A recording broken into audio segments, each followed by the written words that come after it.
안녕하세요. 소마 50일입니다. 영화 리뷰 하겠습니다. 오늘 아침에 본 영화가 롤랜드 에머리의 미드웨이입니다. 오랜만에 만나는 2차 세계대전 소재의 영화고요. 미드웨이라는 제목에서 얘기하는 것처럼 이 영화는 2차 세계대전 당시에서 일본군이 기습적인 진즈만 공습, 그러니까 하와이에 있는 진즈만에 있는 미국의 해군 기지를 공습을 하고, 당시까지 중립적 입장에 있었던 미국이 전쟁에 뛰어들게 되는 계기를 만들게 되죠. 그래서 그 반격으로 도쿄 공습이 이뤄지고, 다음에 다시 이제 미드웨이라고 하는 산호섬을 중심으로 한 이제 해전이 벌어지게 됩니다. 결국 이제 미군이 아시다시피 이제 전쟁에 승리하는 과정에 있는 전사를 다루고 있는데, 재밌는 점은 당시에 미군이라고 하는 미군의 전투 실력 능력 수준이 일본군을 이길 수 있다는 확신이 없었던 시절이었어요. 전쟁사에서는 이 미드웨이라고 하는 전쟁이 가지고 있는 가치가 굉장히 이제 전쟁의 승패를 가르는 굉장히 중요한 전투라고 이야기하고 있죠. 그런 미드웨이 해전 소재라고 있는 영화가 바로 이 영화 미드웨이입니다. 제목처럼. 근데 이 영화를 만드는 과정에서 이 감독이 이제 롤랜드 에머리라는 감독이죠. 롤랜드 에머리 감독은 가장 유명한 대표작은 물론 외계인의 침공에 맞서 지구인들이 싸워서 이긴다는, 사실은 지구인들이라고 하지만 거의 다 미국인들이죠. 미국인들이 싸워서 이긴다는 상당히 애국주의적 감정을 돋보이게 하는 단순하고 명쾌한 일종의 우주전쟁 액션물인 바로 인디펜던스 데이의 감독입니다. 96년작이죠.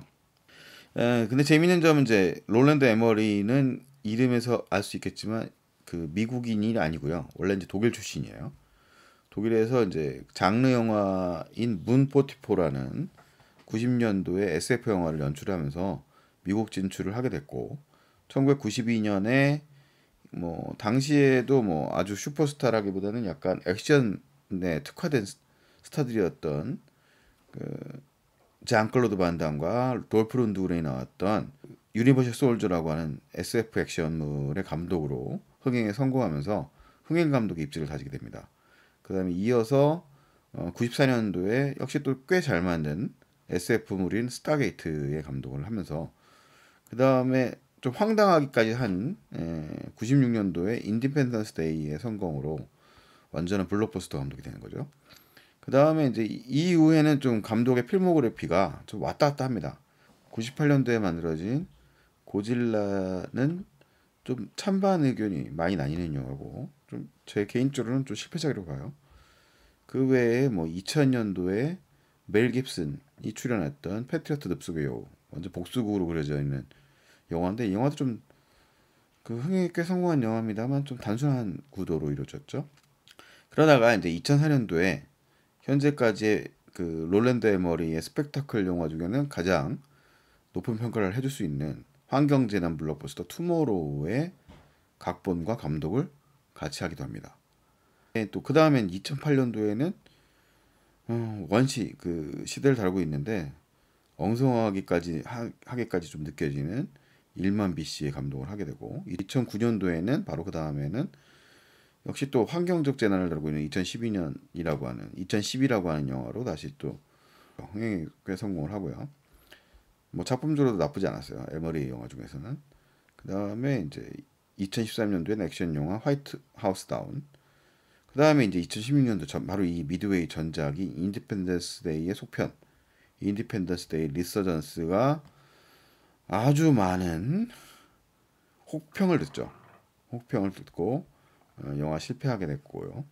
그래서 그런지 이 미드웨이라는 영화는 헐리우드 배급사에 직접 투자를 못 받아가지고 감독이 일종의 투자를 유치하는 방식으로 영화를 만들었다고 합니다. 그래서 시네21의 리뷰에 의하면 역사상 가장 비싼 독립 영화가 아닐까라는 얘기도까지 나오고 있어요. 그러니까 이게 이 영화의 제작비가 약 1억 불 정도 추정이 되는데, 1억 불이면 뭐 엄청나게 많이 비싼 영화지만 롤랜드 에머리가 그가 만들었던 영화들의 규모를 생각하면 그게 또 아주 큰 영화는 아닙니다. 뭐 에머리 역시 소품들을 간간히 만들긴 했는데 그런 영화들을 제외하면, 네, 이 미드웨이라는 영화의 중심 인물은 일본군 항공모함을 하루에 2대를 파괴했던 그 파일럿 딕베스트라는 인물이에요.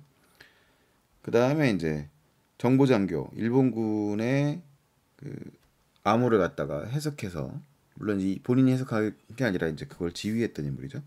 레이튼 소령 역할은 이제 패트릭 윌슨, 항공 전단을 이끌었던 그 지휘관의 맥클러스키라고 하는 인물의 루크 에반스, 그다음에 전쟁 전체의 미 해군을 이끌었던 니미츠 제동 역할의 우디 에러슨, 그다음 일본군 역할로는 그 일본에서 좀 현명한 지도자로 뽑혔습니다. 이제 야마모토 역할의 그 러브레터에 나왔던 도요카와의 지지. 러브레터도 오래된 영화네요. 할리우드 영화에 종종 어그로 비치는 그 토르에도 나왔던 야마구치 역할의 아사노 타다노부, 닉 조나스가 등장을 하고요. 그다음에 맨디 무어도 등장하고 데니스 퀘이드 같은 실존 인물 역할들을 많이 담당하고 있어요. 이 영화는 어쨌든 간에 그 우리가 롤랜드 에머리 영화에 기대하는, 그러니까 걱정스러워하는 부분들이 아주 심하진 않습니다. 그러니까 뭐냐면 이 그 에머리의 실패작들을 보면 인물이 너무 얄팍하고 스펙타클을 전시하는 데만 좀 관심을 쏟는 경향이 있거든요. 인디펜던스 데이가 뭐 대중들이 되게 좋아하는 영화일 수는 있겠습니다만, 영화 자체에 대한 평가가 박한 이유가 이제 좀 그런 평가거든요. 너무 단선적인 캐릭터와 너무 지극히 좀 단순한 플롯, 과장된 애국주의 뭐 이런 것들이 엮여 있는 거죠.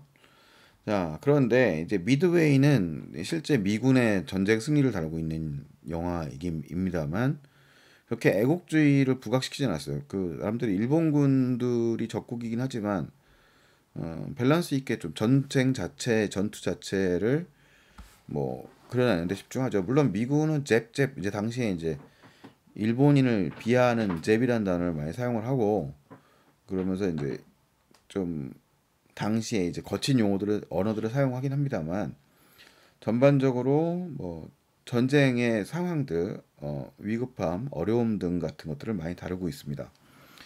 영화인데 그 단점이 없는 건 아니죠. 물론 이 영화는 그 딕 베스트라고 하는 에드 스크레인이 연기하는 그 용감한 비행사 실존 인물, 이 사람을 축으로 이야기를 하고 있는데, 그 이전에 이 미드웨이 해전 진주만 습격을 다 받고 미드웨이 해전까지 이어지는 이야기를 다뤘던 영화는 마이클 베이의 진주만 2001년작, 그다음에 스마이트 감독의 76년작 미드웨이, 그다음 리차드 플레이셔 감독의 돌아 70년까지 그 정도의 영화들이 있거든요.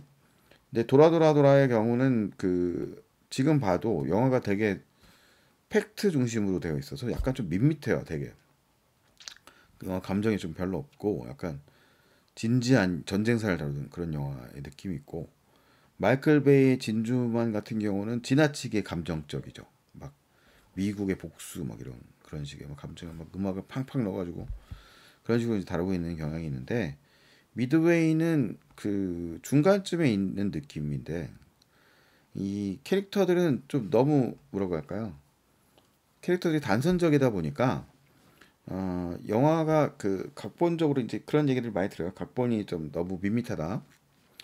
이 영화는 뭐 구도 자체는 그 에머리 영화에 항상 나왔던 단순한 인물들인 것이 분명합니다. 뭐 크게 흠이나 뭐 어떤 고뇌나 이런 것들을 느낄 수는 없어요. 그냥 영화는 그 역사적 진행 과정들의 흐름을 표현하는 데 이제 집중하고 있습니다. 진주만의 공습을 받고 그다음에 친구를 잃은 이제 감정선 있죠.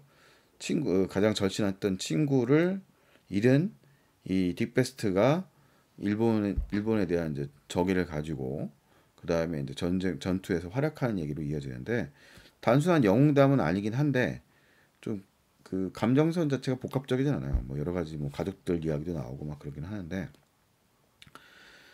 그리고 이제 그 돌아처럼 뭐 너무 또 사실적이지도 않고, 보고 있는데 뭐 크게 힘들거나 뭐 감정이 없어지거나 이러지는 않습니다. 뭐 저도 약간 이제 마지막 장면에 뭔가 이제 감정이입이 돼가지고 집중이 되더라고요. 그렇지만 좀 이 영화가 베스트라고 말할 수 없는 이유들은 또 있어요. 중간중간에 그 둘리틀 에피소드라든가 그 잠수함 에피소드 같은 게 등장합니다. 전쟁 해전사에 나온 얘기들인데요.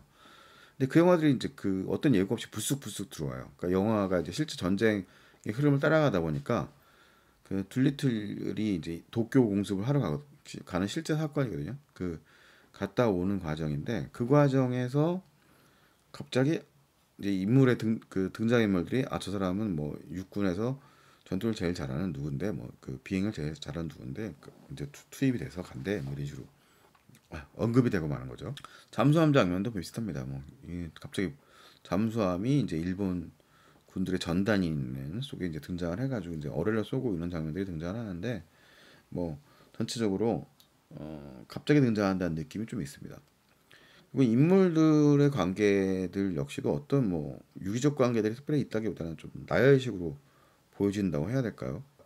그 닉 조나스가 연기하는 그 용감한 병사의 경우에는 용감한 통신병의 경우에는 갑자기 등장했다가 되게 장렬하게 사라져 버리는 뭐 뭔가 그런 느낌으로 좀 뜬금없다는 느낌을 좀 줍니다. 이게 스타 캐스팅 같은 거라서 좀 그런 생각이 좀 들기도 하고 그래서 영화가 약간 그런 좀 흠이 있어요.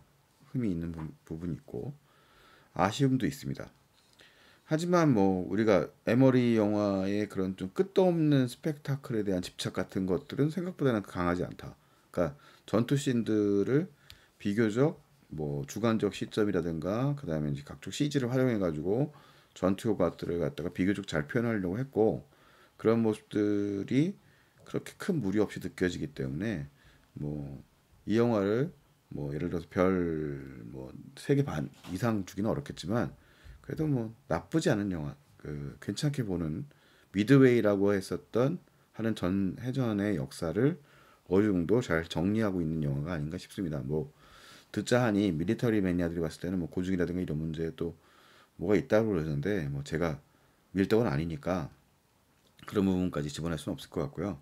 이 영화 자체를 봤을 때는 뭐 그래도 집중해서 본 영화인 것 같아요. 아쉬움이 없는 건 아니지만 그 미국의 관점에 확실하게 서 있다는 측면이 조금 썩 마음에만 들진 않은데 뭐 전쟁이라는 것을 그릴 때는 또 그런 아쉬움이 있죠. 로랜드 에머리의 이제 뭐 미드웨이라는 영화에 대한 평가가 뭐 그렇게 박하게만 내릴 수 없는 게 아니냐 그런 부분에서 말씀을 드릴 수 있을 것 같고요. 이상 소마 50일의 미드웨이에 대한 리뷰였습니다. 다음에 또 다른 영화로 만나뵙도록 하겠습니다. 안녕히 계세요.